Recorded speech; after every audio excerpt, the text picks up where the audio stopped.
प्रहलाद।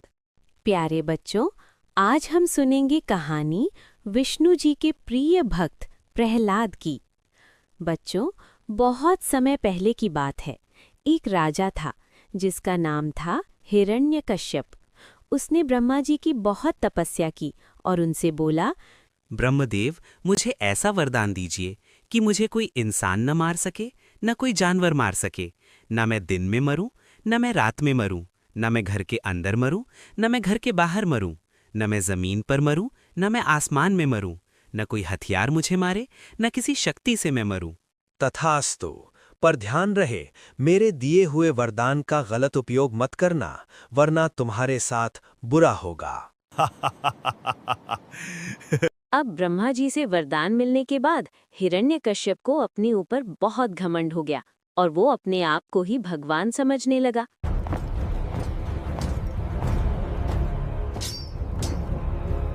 मुझे भगवान मानो, मैं तुम्हारा भगवान हूँ।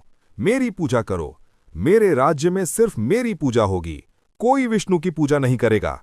हटाओ विष्णु की मूर्ति यहाँ से, मेरी मूर्ति लगेगी। हिरण्यकश्यप के डर से राज्य के सभी लोग अब उसी की पूजा करने लगे। डर की वजह से सबने विष्णु जी की पूजा करनी छोड़ दी। हिरण्यकश्यप का एक नन्हा पुत्र था जिसका नाम था प्रहलाद। बचपन से ही प्रहलाद ने अपनी माँ कायाधु से भगवान विष्णु की बहुत सी कहानियां सुनी थीं। तभी से प्रहलाद को भगवान विष्णु के प्रति भक्ति जाग गई। उसे पता था कि भगवान विष्णु स्वयं नारायण हैं और वही इस धरती के रक्षक हैं। इसीलिए वो भगवान विष्णु की बहुत पूजा करता था और हमेशा श्रीहरि विष्णु का नाम लेता था। वो ओम नमो भगवते वासुदेवाय नमः बोलते हुए भगवान विष्णु को याद करता था। प्रहलाद को भगवान विष्णु का नाम लेते देखकर उसकी माँ बहुत खुश होती थी। एक दिन हिरण्यकश्यप को पहरेदारों ने बताया कि प्रहलाद उनकी पूजा करने की जगह विष्णु जी की पूजा करता है। ये सुनकर हिरण्यकश्यप को बहुत गुस्सा आया और उसने प्रहलाद को दरबार में बुलाया और बोला, प्रहलाद, तुम विष्णु की पूजा नहीं करोगे। यहाँ का राजा मैं हूँ, मैं तुम्हारा भगवान हूँ, मैं तुम्हारा पिता हूँ, तुम मेरी पूजा करो। पिताजी, मैं आपकी पूजा अवश्य करूंगा क्योंकि आप मेरे पिता हैं, किंतु मैं विष्णु जी की पूजा भी करूंगा क्योंकि वो सारी जगत के पिता हैं। पिताश्री, भगवान तो स्वयं नारायण हैं, हम तो केवल इंसान हैं। हम सभी को भगवान विष्णु की पूजा करनी चाहिए ताकि वो हमें आशीर्वाद दें। आप भी भगवान विष्णु की पूजा किया करो पिताश्री। इसे अभी गुरुकुल लेकर जाओ। अब प्रहलाद वहीं पढ़ाई करेगा और मेरा नाम लेना सीखेगा। हिरण्यकश्यप के कहने पर प्रहलाद को गुरुकुल पढ़ने के लिए भेज दिया गया। वहां पर जो भी टीचर्स और बच्चे थे वो सब राजा हिरण्यकश्यप की पूजा करते थे। बस प्रहलाद ही था जो विष्णु नाम लेता था। जब सब हिरण्यकश्यप की जय कहते तो वो जय श्री हरि विष्णु कहता। गुरुजी, प्रहलाद तो विष्णु जी की पूजा करता है। प्रहलाद, अगर तुम्हारे पिताजी ने तुम्हें विष्णु जी की पूजा करते हुए देख लिया तो वो तुम्हारे साथ साथ हमें भी सजा देंगे। इसलिए अब तुम विष्णु जी की पूजा करनी बंद कर दो। गुरुजी, आप क्यों डरते हैं? हमें डरना नहीं चाहिए। जो सच होता है उसे मानना चाहिए। मेरे पिताजी तो सिर्फ राजा हैं, पर भगवान विष्णु तो सारे जगत की राजा हैं। आप भी भगवान विष्णु का नाम लीजिए, फिर देखना कैसे वो आपकी रक्षा करेंगे। प्रहलाद आंखें बंद करके भगवान विष्णु का ध्यान करता और मंत्र पढ़ता। उसकी आवाज में इतनी मिठास थी कि उसके सारे दोस्त भी उसके पीछे पीछे मंत्र बोलने लगे। प्रहलाद बोलता, ओम नमो भगवते वासुदेवाय नमः। भगवते वसुदेवाय नमः। ओम भगवते वसुदेवाय नमः। अब धीरे धीरे प्रहलाद के सारे दोस्त भी उस मंत्र को सीखने लगे। अब जब राजा के सैनिक आसपास नहीं होते थे तो सारे बच्चे छुप छुप कर राजा की नहीं बल्कि विष्णु भगवान की जय जयकार करते थे। टीचर्स को ये सब पता चल गया। वे डर के मारे कांप रहे थे। उन्होंने राजा को झूठ बोला। महाराज, राजकुमार प्रहलाद अब सुधर रहे हैं, वो जल्द ही आपको भगवान मानने लगेंगे। लेकिन राजा हिरण्यकश्यप को अपने बेटे पर भरोसा नहीं था। उसने एक दिन छिपकर गुरुकुल में झांका। प्रहलाद, क्या तुम्हारे विष्णु हर जगह है? हाँ, वो हर जगह है। क्या वो इस समय भी यहीं हैं? वो हर समय हमारे साथ होते हैं। इन पेड़ों की पत्तियों में, इस तालाब के पानी में, हवा में, अग्नि में, इन पशु पक्षियों में, हर जगह वो हैं। यहाँ तक कि हमारे दिल में भी श्री हरि विष्णु ही बसे हैं। राजा हिरण्यकश्यप ने ये सुना और गुस्से से उसका खून खौल गया। उसका चेहरा गुस्से से आग जैसा लाल हो गया। वो प्रहलाद के पास आया और उसे पकड़कर बोला, मेरा पुत्र होकर मेरे ही दुश्मन का नाम ले रहा है, अब तुझे मैं नहीं छोड़ूंगा, तुझे दंड देना ही पड़ेगा। कश्यप का चेहरा गुस्से से लाल हो रहा था। उसने अपने बेटे को आखिरी बार चेतावनी दी और बोला, प्रहलाद, अभी भी समय है। विष्णु का नाम लेना बंद करो और मेरा नाम लेना शुरू करो। मैं तुम्हारा पिता हूं और मैं ही तुम्हारा राजा। तुम मेरी पूजा करो, मैं तुम्हें छोड़ दूंगा। मैं तुमसे बिल्कुल भी नाराज नहीं रहूंगा। पिताजी, मैं आपकी पूजा अवश्य करूंगा, क्योंकि आप मेरे पिता हैं, पर मैं झूठ नहीं बोल सकता। भगवान विष्णु ही सारे जगत के पिता हैं और सबसे ऊपर हैं। आप भी उनसे प्यार कीजिए। अब तुम्हें मैं इसकी सजा जरूर दूंगा। सिपाहियों, इसे ले जाओ और पहाड़ की ऊंची चोटी से गिरा दो। देखता हूं विष्णु इसे कैसे बचाता है। सिपाही नन्हे प्रहलाद को ऊंचे पहाड़ पर ले गए। प्रहलाद की माँ बहुत रोईं कि मेरे बेटे को छोड़ दो, पर राजा हिरण्यकश्यप गुस्से में था। उसने मासूम प्रहलाद पर बिल्कुल भी दया नहीं दिखाई। पर प्रहलाद को बिल्कुल भी डर नहीं लग रहा था। उसने हाथ जोड़कर भगवान विष्णु का नाम लेना शुरू किया। अरे कैसा बालक है, तुझे बिल्कुल भी डर नहीं लग रहा। हम तुझे पहाड़ की चोटी से नीचे फेंक रहे हैं, तुझे तो डरना चाहिए। जिसके साथ भगवान होते हैं उसे डर कैसा। मेरे साथ मेरे विष्णु भगवान हैं। मुझे पता है वो मुझे कुछ नहीं होने देंगे, तो मुझे डर क्यों लगेगा। हमें महाराज की आज्ञा का पालन करना है। हम तुम्हें नीचे जरूर फेंकेंगे। चलो, नीचे गिरने के लिए तैयार हो जाओ। सैनिकों ने प्रहलाद को पहाड़ से नीचे फेंक दिया। प्रहलाद हाथ जोड़कर ओम नमो भगवते वासुदेवाय नमः मंत्र बोलने लगा। उसकी आंखें बंद थीं और वो मन ही मन भगवान विष्णु का नाम ले रहा था। अचानक विष्णु जी की सुपर पावर ने प्रहलाद को नीचे गिरने से रोक लिया। वो अपने हाथों ने प्रहलाद को उठा लेते हैं और उसे नीचे नहीं गिरने देते। जय श्री हरि विष्णु। आप? हाँ प्रहलाद, मेरे होते हुए तुम्हें कुछ नहीं होगा, क्योंकि तुम मेरे सबसे अच्छे भक्त हो। तुम मुझे बहुत प्रिय हो। मेरे होते हुए तुम्हें कोई नुकसान नहीं पहुंचा सकता। कुछ देर बाद विष्णु जी गायब हो गए और प्रहलाद बिल्कुल ठीक ठाक महल लौट आया। प्रहलाद की माँ कायाधु ने जब अपने बच्चे को ठीक ठाक महल लौटते हुए देखा तो वो उसे लिपट कर रोने लगी। प्रहलाद मेरे बच्चे, तू बिल्कुल ठीक है। माँ, आपको पता है, मुझे विष्णु जी ने अपनी गोदी में उठाया और मुझे बहुत प्यार भी किया। उन्होंने कहा वो मुझे कभी कुछ नहीं होने देंगे। मैं उनका सबसे प्रिय भक्त हूँ। वो मुझे बहुत प्यार करते हैं। तुझे विष्णु ने नहीं बचाया। तेरी किस्मत अच्छी थी कि तू बच गया, पर हर बार किस्मत अच्छी नहीं होती। इस बार तू नहीं बच पाएगा। अब मैं तुझे जंगल में अंधेरी गुफा में भेजूंगा। वहां पर जंगली जानवर तुझे खा जाएंगे। राजा हिरण्यकश्यप ने प्रहलाद को जंगल में बनी एक गुफा में भेज दिया। सिपाही प्रहलाद को अकेला गुफा में छोड़कर आ गए, पर बहादुर प्रहलाद बिल्कुल भी नहीं डरा। गुफा में बहुत सारे सांप थे जो प्रहलाद के आसपास घूमने लगे, पर प्रहलाद ने जैसे ही भगवान विष्णु का नाम लेना शुरू किया, सारे सांप उसके आसपास बैठ गए, मानो वो भी भगवान का भजन सुन रहे हो। अगली सुबह जब प्रहलाद महल वापस आया तो उसे जिंदा देखकर राजा हिरण्यकश्यप चौंक गया। तू जिंदा लौट आया? ऐसा कैसे हो सकता है? मैंने तो तुझे अंधेरी गुफा में भेजा था। वहां पर तुझे सांपों ने नहीं काटा? पिताजी, सांप तो मेरे दोस्त बन गए थे और विष्णु जी भी मेरे साथ थे, इसलिए मुझे कुछ नहीं हुआ। हर समय विष्णु विष्णु विष्णु। अब देख मैं क्या करता हूँ। सिपाहियों, कल इसे राजमहल के मैदान में लेकर आना। हम इसे पागल हाथियों से कुचलवा देंगे। अगली सुबह राजमहल के एक बहुत बड़े मैदान में बहुत भीड़ थी। राजा हिरण्यकश्यप घमंड से बहुत खुश हो रहा था। प्रहलाद के चेहरे पर बिल्कुल भी डर नहीं था। प्रहलाद, मुझे प्रणाम कर रहे हो ये अच्छी बात है। आशीर्वाद भी मिलेगा, लेकिन मैं तुम्हारा भगवान भी हूँ, इसलिए मेरी जय जयकार भी करो। चलो बोलो, भगवान हिरण्यकश्यप की जय। ओम नमो भगवते वासुदेवाय नमः। तुम अभी भी मेरी बात नहीं मान रहे हो? सिपाहियों, पागल हाथी लेकर आओ। सिपाहियों ने उन हाथियों को प्रहलाद की तरफ दौड़ा दिया, पर हाथी प्रहलाद के पास गए और वहीं रुक गए। हाथी वहीं प्रहलाद के पास बैठकर बिल्कुल शांत। अच्छा, तो तुम सब भी विष्णु जी का नाम ले रहे हो?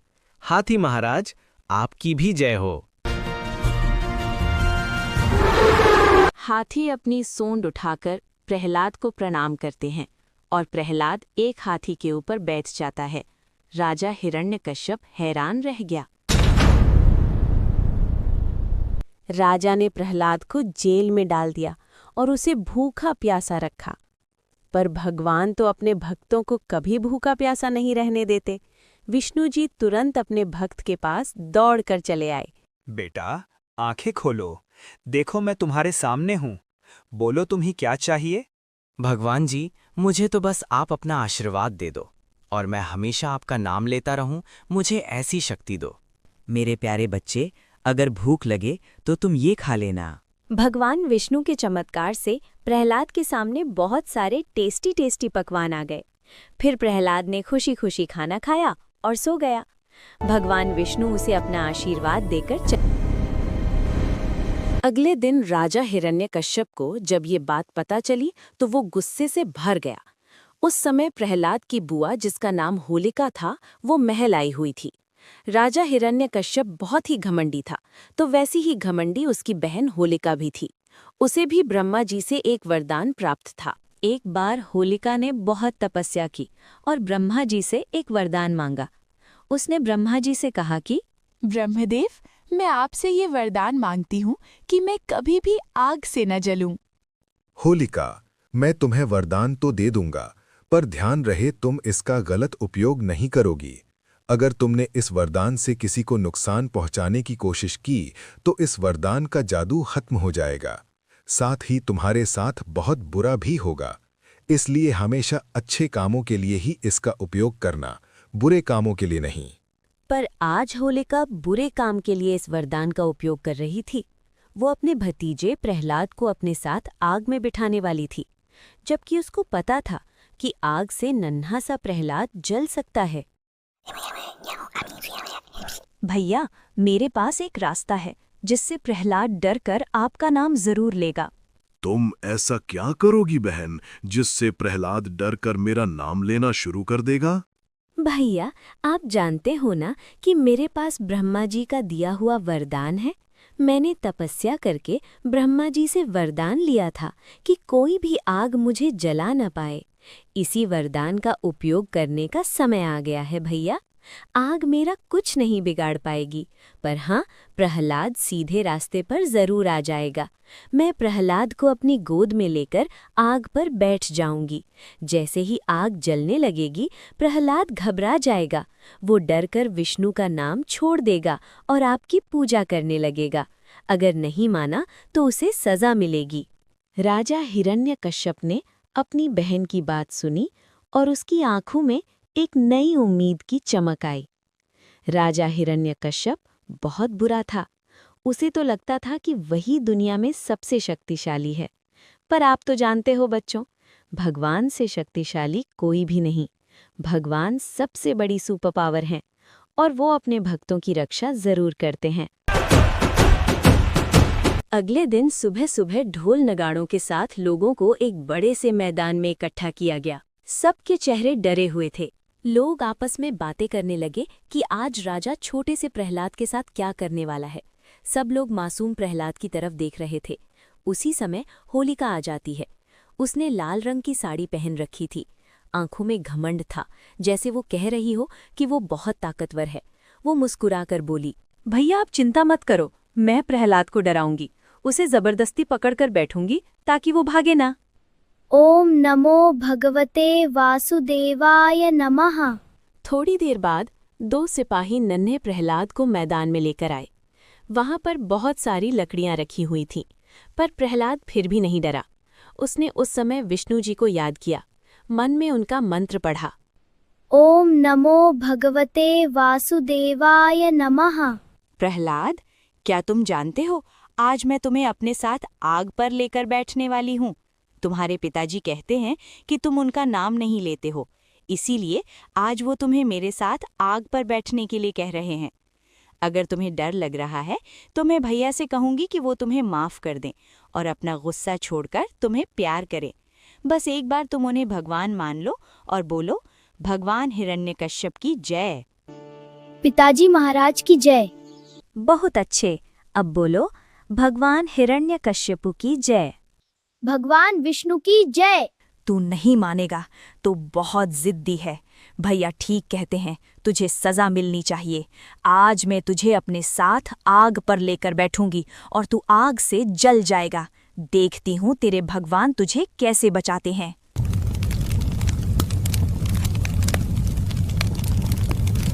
नन्हा सा प्रहलाद मुस्कुराने लगा। उसे बिल्कुल भी डर नहीं लग रहा था, क्योंकि वो जानता था विष्णु जी हमेशा उसके साथ है। होलिका बहुत घमंड के साथ छोटे से प्रहलाद को लकड़ियों के ढेर के ऊपर लेकर बैठ गई। सिपाहियों ने आग जला दी। प्रहलाद हाथ जोड़कर जय श्री हरि विष्णु नाम ले रहा था और होलिका घमंड के साथ बैठी थी। राजा हिरण्यकश्यप मुस्कुरा रहा था। अचानक, बचाओ बचाओ, मैं जल रही हूँ।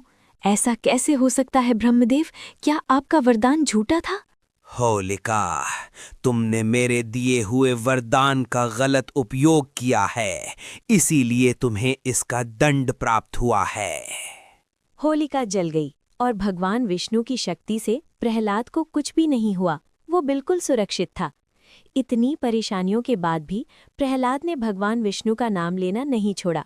बच्चों, उसी दिन से बुराई पर अच्छाई की जीत का त्योहार होलिका दहन मनाया जाने लगा, जिसे हम छोटी होली भी कहते हैं। होलिका के जाने के बाद राजा हिरण्यकश्यप बहुत गुस्से में आ गया। अब क्या करेगा हिरण्यकश्यप? क्या वो खुद अपने हाथों से प्रहलाद पर हमला करेगा? जानने के लिए सुनिए भक्त प्रहलाद सीरीज का अगला एपिसोड। प्रहलाद की माँ कायाधु ने जब अपने बच्चे को ठीक ठाक महल लौटते हुए देखा तो वो उसे लिपट कर रोने लगी। प्रहलाद मेरे बच्चे, तू बिल्कुल ठीक है। माँ, आपको पता है, मुझे विष्णु जी ने अपनी गोदी में उठाया और मुझे बहुत प्यार भी किया।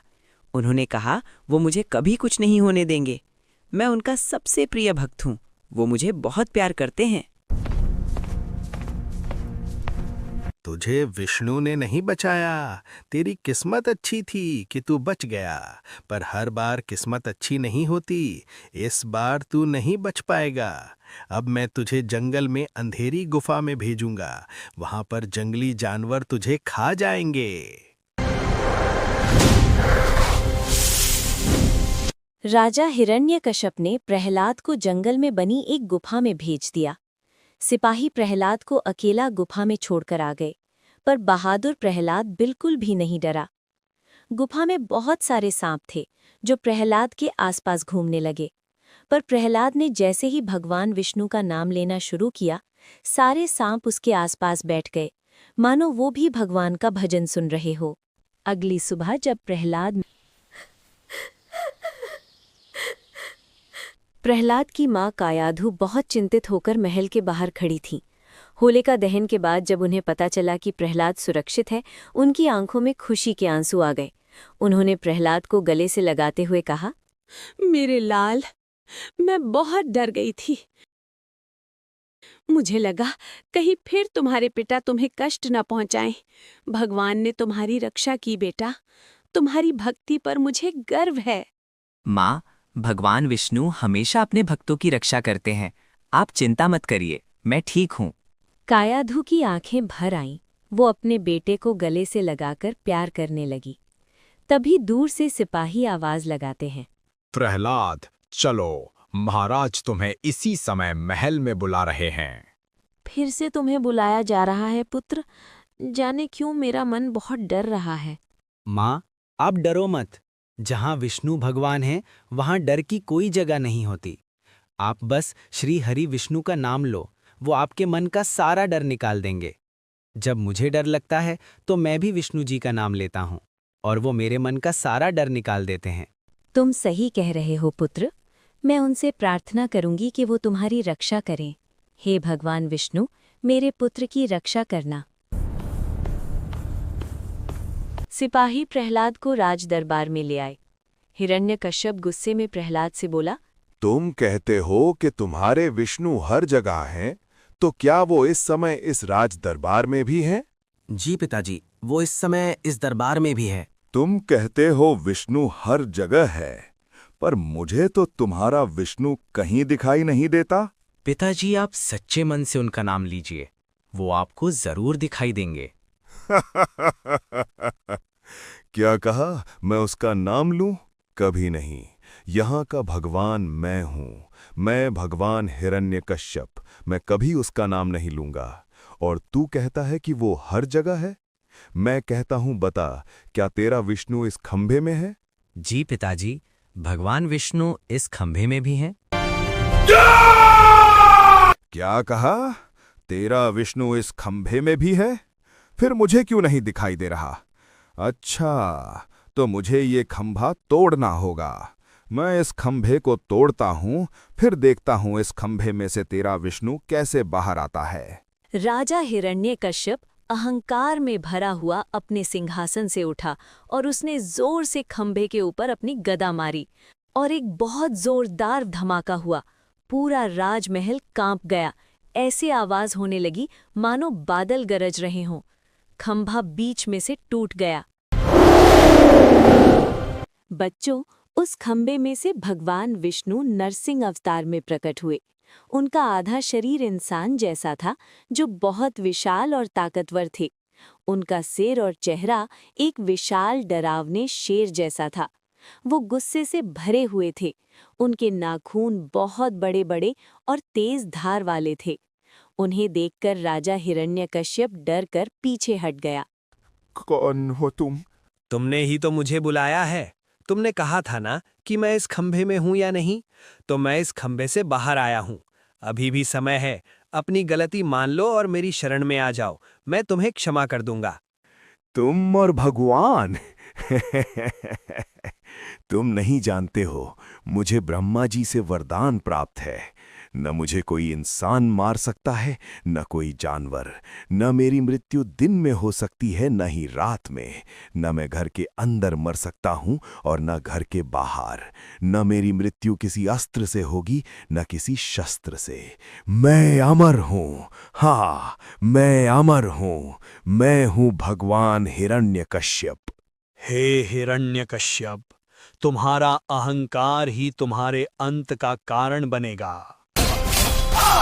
इसके बाद राजा हिरण्यकश्यप और भगवान नरसिंह के बीच लड़ाई शुरू हो गई। राजा हिरण्यकश्यप भगवान नरसिंह पर वार करने लगा और भगवान नरसिंह हर वार से बचते रहे। लड़ते लड़ते राजा हिरण्यकश्यप थक गया, फिर भी उसका घमंड नहीं टूटा। वो भगवान पर तलवार से वार करने लगा। तब भगवान नरसिंह ने राजा हिरण्यकश्यप को पकड़ लिया। राजा चिल्लाया, पर भगवान की शक्ति के आगे वो कुछ नहीं कर सका। हे हिरण्यकश्यप, मैंने तुझे बहुत बार माफ कर दिया, पर तू नहीं माना। तूने अपनी प्रजा को बहुत दुख दिए हैं, इस संसार पर बहुत अत्याचार किया है। अपने छोटे से मासूम बेटे को तूने बहुत सताया है, यहाँ तक कि उसे मारने की भी कोशिश की, पर अब तेरे पापों का अंत होगा। नरसिंह भगवान राजा हिरण्यकश्यप को महल की चौखट पर ले गए। उन्होंने राजा हिरण्यकश्यप को अपनी गोद में लिटाया और बोले, हे हिरण्यकश्यप, मैं ब्रह्मा जी के वरदान का मान रखते हुए न दिन में, न रात में, शाम के समय, न घर के अंदर न घर के बाहर, बल्कि इस चौखट पर, न मैं इंसान हूं न मैं जानवर, मैं आधा इंसान और आधा जानवर हूं, न किसी अस्त्र से न किसी शस्त्र से। ये देख, अपने नाखूनों से तेरे पापों का अंत करने जा रहा हूं। और फिर भगवान नरसिंह ने राजा हिरण्यकश्यप जैसे पापी का अंत कर दिया। सब तरफ भगवान नरसिंह की जय जयकार गूंजने लगी। स्वर्ग से सभी देवी देवता नरसिंह भगवान पर फूलों की वर्षा करते हैं। प्रहलाद ने हाथ जोड़े और नरसिंह भगवान को प्रणाम किया। जय श्री हरि विष्णु। नरसिंह भगवान का रूप धीरे धीरे शांत होने लगा और उन्होंने प्रेम से झुककर प्रहलाद को अपनी गोद में उठा लिया। वे बोले, प्यारे प्रहलाद, तुम मेरे सच्चे भक्त हो। तुम्हारा विश्वास, तुम्हारी भक्ति और तुम्हारी सच्चाई ही तुम्हारी सबसे बड़ी ताकत है। मैं तुम्हें आशीर्वाद देता हूँ कि तुम बड़े होकर एक महान राजा बनोगे। तुम्हारा जीवन सबके लिए प्रेरणा बनेगा। इसके बाद भगवान विष्णु अपने रूप में वापस आ जाते हैं और अपने भक्त प्रहलाद को ढेर सारा आशीर्वाद देकर अंतर्ध्यान हो जाते हैं। बच्चों, विष्णु जी के आशीर्वाद से नन्हा बालक प्रहलाद बड़े होकर एक महान राजा बना। प्रहलाद के राज्य में प्रजा बहुत खुश थी। सब भगवान विष्णु की पूजा करते थे और खुशी खुशी रहते थे। तो प्यारे बच्चों, हमेशा याद रखना, बुराई पर अच्छाई की जीत हमेशा होती है। इसीलिए हिरण्यकश्यप जैसे बुरे राजा का